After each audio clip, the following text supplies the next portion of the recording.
महल के पास पहुंचते ही राजकुमार एक पेड़ की आड़ में छिपकर बैठ गया। शाम को जब राजकुमारी नहाने के लिए किले से बाहर आई तो राजकुमार ने हिम्मत करके आगे बढ़कर उसका हाथ पकड़ लिया। उसके छूते ही राजकुमारी उसके साथ चलने के लिए तैयार हो गई। वह बोली, राजकुमार, तुम मुझे जहां भी ले जाना चाहोगे मैं तुम्हारे साथ चलूंगी, लेकिन मुझे थोड़ी देर के लिए अपने माता पिता से मिलाने दो। राजकुमार ने कहा, नहीं, यह नहीं होगा, तुम्हें तुरंत मेरे साथ चलना पड़ेगा। लेकिन राजकुमारी रोने लगी। इतनी सुंदर राजकुमारी को रोते देखकर राजकुमार का मन पिघल गया। अंत में वह राजी हो गया और बोला, जाओ, थोड़ी देर के लिए माता पिता से मिलाओ, लेकिन फिर तुरंत बाहर चली आना।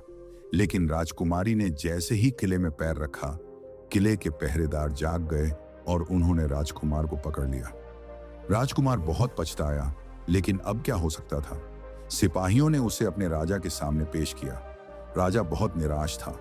उसने उसी वक्त हुक्म दिया, इस राजकुमार को फौरन फांसी पर चढ़ा दिया जाए। यह सुनकर राजकुमार रोने गिड़गिड़ाने लगा। इस पर राजा ने थोड़ी देर विचार करने के बाद कहा, मैं अपनी फैसला वापस नहीं ले सकता, लेकिन अगर तुम मेरा एक काम कर दो तो तुम्हारी जान बच सकती है। हमारे किले के ठीक सामने ये जो बड़ा पहाड़ है, इसके कारण हमारे किले की सुंदरता नष्ट होती है।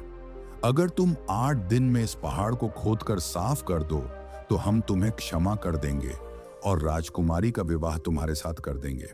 राजकुमार किले के बाहर आकर पहाड़ को देखने लगा। उसके हाथ में एक छोटी सी कुदाली थी। उसकी समझ में नहीं आ रहा था कि इतना बड़ा पहाड़ 8 दिन में वह कैसे खोद सकेगा। फिर भी उसे अपनी जान तो बचानी ही थी, इसलिए वह पहाड़ खोदने लगा। धीरे धीरे 7 दिन बीत गए। इतने दिन तक लगातार खोदने पर भी पहाड़ का सिर्फ एक कोना ही खोद सका। वह दुखी होकर बैठ गया। उसे अब अपने पर बहुत अधिक क्रोध आ रहा था। वह मन में कहने लगा कि अगर मैंने लोमड़ी की बात मान ली होती तो कितना अच्छा होता। लोमड़ी ने मुझको हर बार ठीक सलाह दी और मैं हर बार उसका कहना न मानकर नई से नई मुसीबत में फंस जाता हूं। राजकुमार इस तरह सिर झुकाए बैठा था कि अचानक उसे अपने पैरों के पास लोमड़ी की पूंछ हिलती दिखाई दी। उसने नजर उठाकर देखा, सचमुच वही लोमड़ी खड़ी थी। लोमड़ी ने मुस्कुराते हुए कहा, क्यों, क्या हाल है? इस बार तो तुम्हारी मदद करने की मेरी जरा भी इच्छा नहीं थी, लेकिन मैं 7 दिन से तुमको पहाड़ खोदते हुए देख रही हूं। मुझे दया आ गई और मैं तुम्हारी मदद के लिए चली आई। जाओ, तुम बहुत थक गए हो, सो जाओ।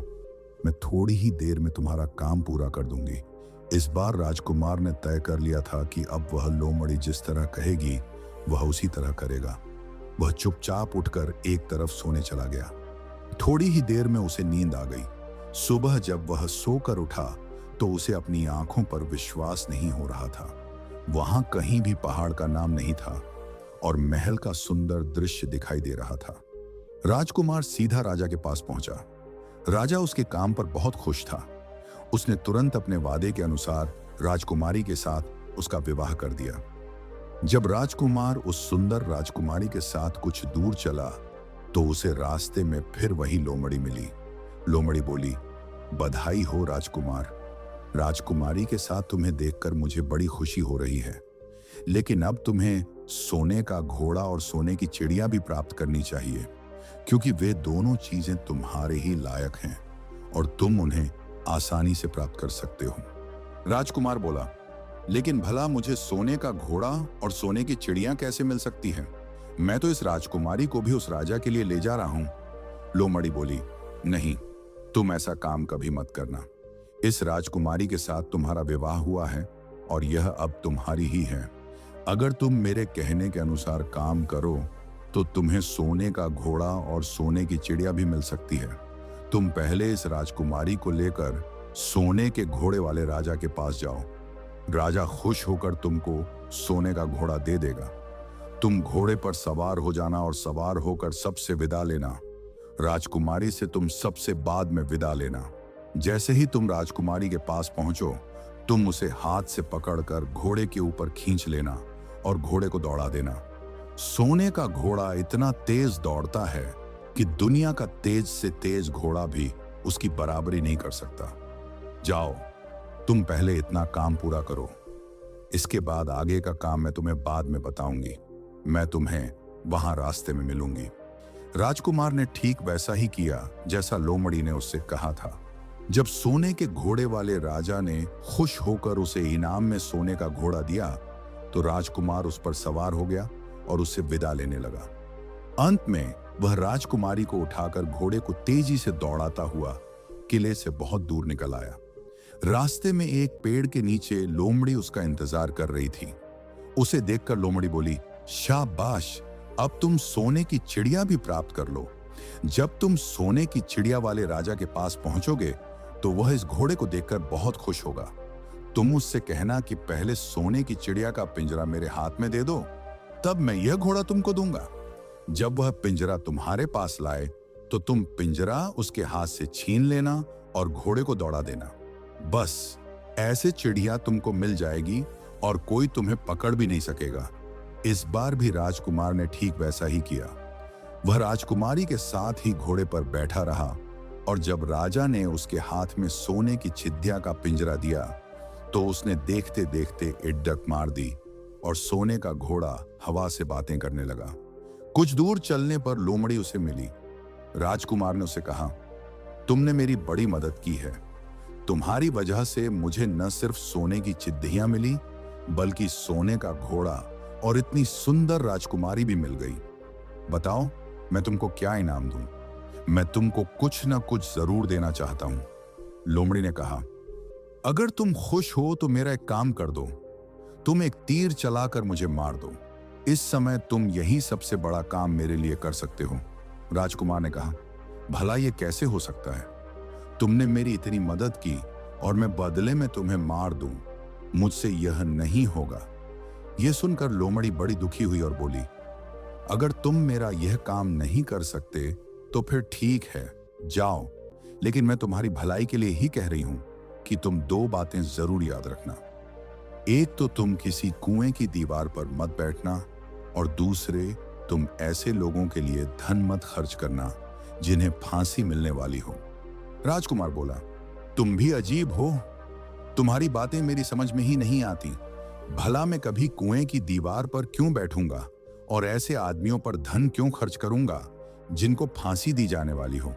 लेकिन लोमड़ी ने उसकी बात का कोई जवाब नहीं दिया और अलविदा कहकर वहां से चली गई। राजकुमार सोने का घोड़ा दौड़ता हुआ आगे बढ़ा। राजकुमारी उसके साथ ही बैठी हुई थी और सोने की चिड़िया का पिंजरा उसके हाथ में था। कुछ ही देर में राजकुमार उस छोटे गांव में जा पहुंचा जिसमें वे दोनों सराएं थीं। गांव के लोग और खास तौर से बच्चे उसको देखने के लिए बाहर निकल आए। सोने के घोड़े पर राजकुमार के साथ बैठी एक सुंदर राजकुमारी को देखकर सभी लोग चकित थे। इतने में राजकुमार ने देखा कि गांव के बगीचे में एक जगह बहुत से लोग जमा हैं और कुछ शोर हो रहा है। राजकुमार के पूछने पर लोगों ने बताया कि वहां दो आदमियों को फांसी देने की तैयारी हो रही है। राजकुमार उधर ही चल पड़ा। वहां पहुंचने पर उसने पहचान लिया कि जिन आदमियों को फांसी दी जाने वाली थी वे और कोई नहीं बल्कि उसके ही भाई थे। वे लोग तब से उसी सजी सजाई सराय में रह रहे थे और तरह तरह के बुरे कर्म करते थे। वे जुआ भी खेलते थे और जुए में बहुत सा धन हार चुके थे। उन्होंने लोगों से बहुत सा रुपया भी उधार लिया था। इन्हीं सब बातों से चिढ़कर अब गांव वाले उन्हें फांसी पर चढ़ाने जा रहे थे। राजकुमार भला यह कैसे होने देता? उसने लोगों से कहा कि मुझसे रुपया ले लो और इन लोगों को छोड़ दो। उसके बहुत कहने सुनने पर लोग राजी हो गए और उन्होंने उन दोनों आदमियों को रिहा कर दिया। राजकुमार अपने भाइयों को छुड़ाकर आगे चला। कुछ दूर चलने पर जंगल में उन्हें एक कुआं दिखाई दिया। वहां राजकुमार कुछ देर कुएं के पास आराम करते हैं। वहां ठंडा पानी पीने के बाद हम लोग आगे चलेंगे। राजकुमार राजी हो गया। अब तक वह यह भी भूल चुका था कि लोमड़ी ने विदा होते समय उससे क्या कहा था। वह घोड़े से उतरकर कुएं की दीवार पर बैठ गया और आराम करने लगा। उसके दोनों भाइयों ने मौका देखकर उसे कुएं में धकेल दिया। इसके बाद उन्होंने घोड़े पर राजकुमारी को डाला और सोने की चिड़िया का पिंजरा उठाया और वहां से चलते बने। कुछ ही देर में वे लोग अपने राज्य में लौट आए। घर लौटकर उन्होंने राजा से कहा, हम लोग सोने की चिड़िया को पकड़ लाए हैं। इसी चिड़िया ने हमारे बाग में से सोने के सेब चुराए थे। इसके साथ ही हम एक यह सोने का घोड़ा और राजकुमारी भी लाए हैं। राजा बहुत खुश हुआ, लेकिन राजकुमारी खुश नहीं थी। वह बराबर रोती रहती थी। उसने खाना पीना छोड़ दिया। यही नहीं, घोड़े ने भी दाना पानी बंद कर दिया और सोने की चिड़िया भी उदास रहने लगी। राजा ने बहुत कोशिश की, लेकिन न तो वह राजकुमारी खुश हुई और न सोने के घोड़ा और सोने की चिद्धिया ने एक अन्न का दाना नहीं खाया। उधर छोटा राजकुमार कुएं में गिर गया था, लेकिन वह मरा नहीं। कुआं बहुत गहरा था, लेकिन उसमें पानी बहुत कम था। वह कुएं में बैठा बैठा अपने भाग्य को कोसता रहा। अब उसे फिर उसी लोमड़ी की याद आई और वह पछताने लगा कि अगर मैंने उसका कहना मान लिया होता तो मैं मुसीबत में न फंसता। राजकुमार ने जैसे ही लोमड़ी को याद किया, लोमड़ी न मालूम कैसे कुएं के मुंह पर आ पहुंची और बोली, देखो राजकुमार, मैंने पहले ही तुम्हें समझाया था कि किसी कुएं की दीवार पर मत बैठना और ऐसे आदमियों की मदद मत करना जिन्हें फांसी दी जाने वाली हो, लेकिन तुम नहीं माने। खैर चलो, अब आखिरी बार मैं फिर तुम्हारी मदद किए देती हूँ। लो मेरी पूंछ पकड़कर कुएं से बाहर निकल जाओ। यह कहकर लोमड़ी ने अपनी पूंछ कुएं में लटका दी।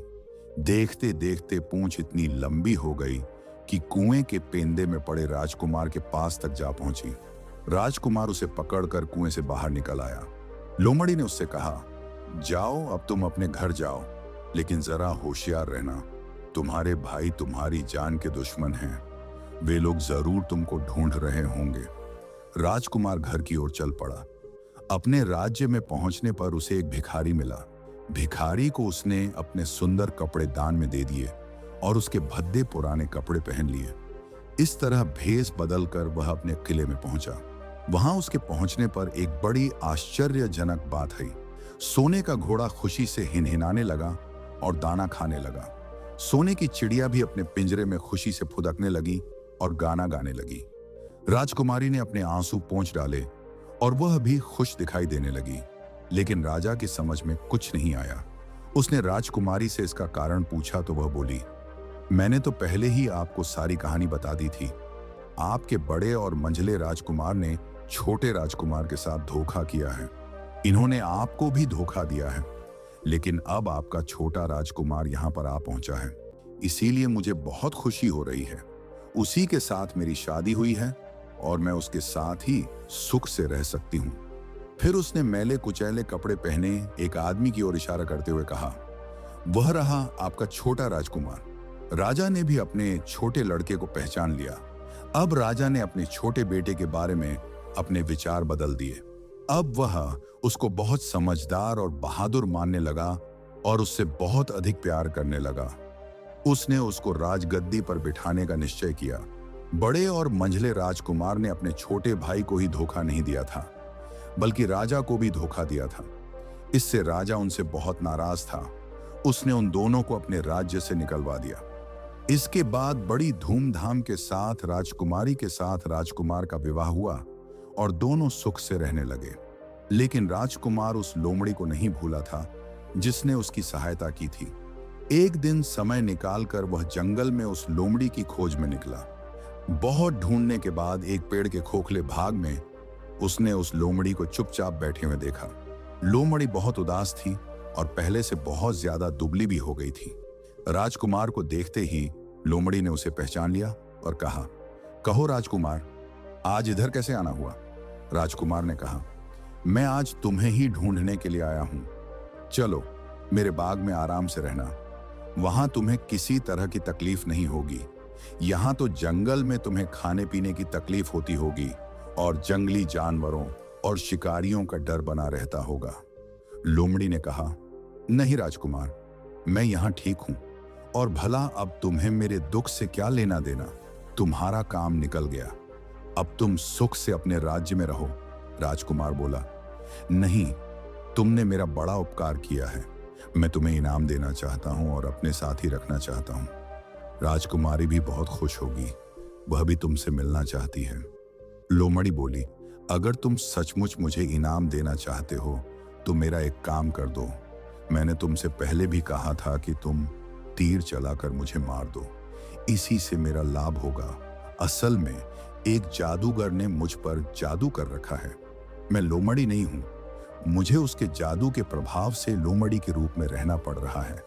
मैं तो उसी देश का राजकुमार हूं जहां की राजकुमारी से तुम्हारा विवाह हुआ है।